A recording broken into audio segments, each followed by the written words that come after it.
हम्माजी हाडा। कौन था? हम्माजी हाडा जो था ना, ये बूंदी का राजा था और हम्माजी हाडा के ऊपर आक्रमण किया था राणा लाखा के पिता राणा खेता ने। तो खेता ने काफी प्रयास किए बूंदी के तारागढ़ को जीतने के, लेकिन ये बूंदी के तारागढ़ को नहीं जीत सका और इसी चरण में ये भयंकर रूप से घायल भी हो गया और उसी घायल अवस्था में 1382 ईस्वी में ये चल बसा। कौन? राणा खेता। अब खेता ने मरते समय अपने पुत्र लाखा को वचन दिया था कि तू और तो कुछ करे या नहीं करे, लेकिन कम से कम इस तारागढ़ को तो जीत लेना। तो जब पिता ने ये बात कही तो इसको जोश आ गया और जोश आने पर इसने एक भयंकर प्रतिज्ञा ले ली कि यदि मैं बूंदी के तारागढ़ को न जीत सका तो स्वयं को जलती हुई आग में समर्पित कर दूंगा। तो अब प्रतिज्ञा भयंकर ले ली। क्या करें? लाखा ने भी इस किले को जीतने के लाख प्रयास किए, लेकिन ये बूंदी के तारागढ़ को नहीं जीत सका, हम्माजी हाडा को पराजित नहीं कर सका। समस्या। अब लाखा दरबार में बैठा बैठा चिंतन मनन में लगा हुआ है कि यार उस दिन क्या जरूरत थी आवेश में आकर के इस प्रकार की प्रतिज्ञा लेने की, उस प्रतिज्ञा के कारण अब मरना पड़ेगा, क्या करें? तो उसी समय कहते हैं, मैं कुछ जाति सूचक शब्दों का प्रयोग कर रहा हूं, कोई मित्र हो भाई हो तो नाराज मत हो जाना, है ना, ऐसे ही कहानी के रूप में कर रहा हूं। तो वहां कुछ जो विद्वान ब्राह्मण हैं वो प्रवेश करते हैं और उनमें से एक विद्वान ब्राह्मण जो है वो लाखा के चेहरे को भांप गया कि लाखा जरूर किसी न किसी चिंता में है। तो उसने तुरंत ही लाखा से प्रश्न किया कि क्या मैं आपकी इस चिंतन मनन के कारण को जान सकता हूं?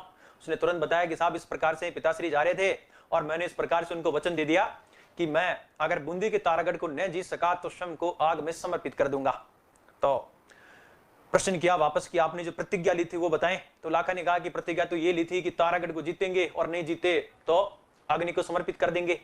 तो उस विद्वान ब्राह्मण ने कहा कि आपकी समस्या का हल जो है हो चुका है। कैसे? कोई दिक्कत नहीं है, एक मिट्टी का किला बनाएंगे, उस किले का नाम रखेंगे तारागढ़ और उस किले को खंडित करके उसको नष्ट करके आप अपनी प्रतिज्ञा को शांत कर सकते हैं। तो लाखा ने तुरंत आदेश दिया, तुरंत ही मिट्टी का किला तैयार हुआ। इस किले का नाम रखा गया क्या? तारागढ़। जैसे ही किला तैयार हुआ, अब वो शुभ घड़ी आई जिस शुभ मुहूर्त में किले के ऊपर अटैक किया जाए। तो लाखा ने उन्हीं विद्वानों से कहा भाई आप ही वो अच्छा सा मुहूर्त निकाल करके बताएं। तो उस मुहूर्त की घड़ी भी आई कि साहब फला तारीख जो है वो बहुत अच्छा मुहूर्त है और आप उसी मुहूर्त में इस तारागढ़ के किले के ऊपर आक्रमण करें। तो अब लाखा ने 4-5 मंगा लिए डीजे, क्योंकि डीजे बिना तो अटैक होता ही नहीं है, और सोमरस की बोतलें और बड़े बड़े जो कैन थे वो खोल दिए गए। मजाक कर रहा हूं, उसमें डीजे थोड़ी होता था ना। चलिए ये तो ऐसे ही मजाक की बात है अपनी। वापस आते हैं।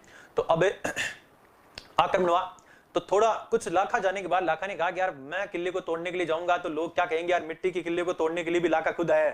तो इसलिए लाखा ने क्या किया, लाखा ने अपनी सेना को भेजा। अब सेना भी मस्त थी सोमरस का पान करके, तो कुछ के पास हथियार थे, कुछ के पास हथियार नहीं थे। आगे जैसे ही सेना गई किले को बिना खंडित की वापस आ गई। तो लाखा ने पूछा भाई क्या हुआ, वापस कैसे आए हो, टेंशन बढ़ गई है।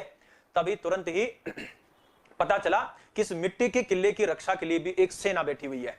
पता किया कौन है, तो पता चला हम्माजी हाडा का सेनापति है हाडा कुंभा। कौन है? हाडा कुंभा। और हाडा कुंभा से पूछा भाई आप यहाँ कैसे? तो हाडा कुंभा ने एक ही उत्तर दिया कि आपने किले का नाम क्या रखा है? तारागढ़। और तारागढ़ हमारे होते हुए अगर आप खंडित कर रहे हैं तो इसका अर्थ तो ये हुआ कि हम तो होते हुए मृत समान है, इसलिए हम यानी राजपूत घाटा बर्दाश्त कर सकते हैं लेकिन इज्जत चली जाए कभी नहीं। और एक भयंकर युद्ध हुआ और उसी युद्ध में हाडा कुंभा ने इस मिट्टी के नकली तारागढ़ के लिए अपना जीवन बलिदान कर दिया था। तो इस प्रकार अपना राजस्थान ऐसा राजस्थान है जहां के राजपूतों ने अपनी आन बान शान और परंपराओं का निर्वाह करने के लिए अपना प्राण न्यौछावर करने से भी पीछे नहीं हटे हैं। तो